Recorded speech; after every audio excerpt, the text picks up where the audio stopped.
मेरे बेटे रोहित को बहुत जरूर भूख लगा है, भूख से रो रही है, लेकिन मेरे पास रोटी कोई नहीं है। मेरे बच्चे खाने के लिए तरस रहे हैं। महारानी, बिना प्राणी के पास एक भी पैसे नहीं। मेरा पुत्र रोहित नंदन भोजन के लिए रो रहा है।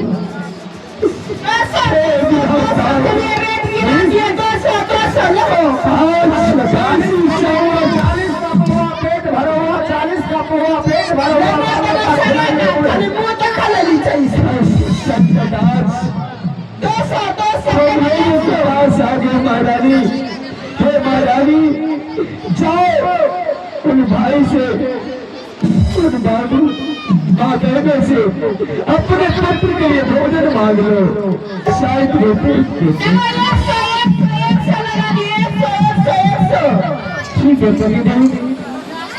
40 पौवा पेट भरा हुआ, 40 पौवा पेट भरा हुआ।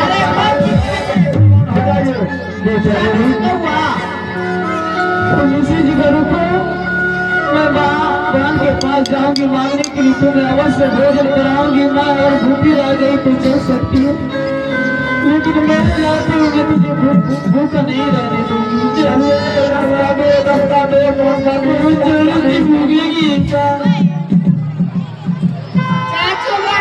फोन करे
मेरे जैसे आपके घर में बहन होंगे, खुदा पसा है। और मेरे बेटे समान आपके पुत्र बेटी घर में, ये तो है। अगर घोड़ा घास से दोस्ती करे तो फायदा क्या? नहीं बाबूजी, पैसा नहीं बाबूजी, पैसा नहीं है तो कृपा कीजिए, मुझे बताया कीजिए बाबूजी। तारा कीजिए, उधार नहीं देता है यार।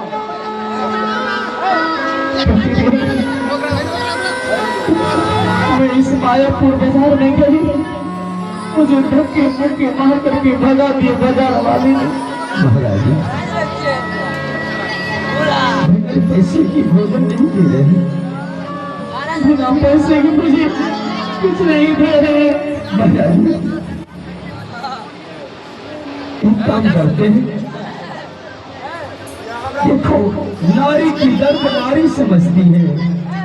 इस गांव में माँ बहने के पास जाओ और अपने पुत्र के लिए भोजन मांग लो, भोजन के बदले तुम्हें कुछ पैसे दे देंगे।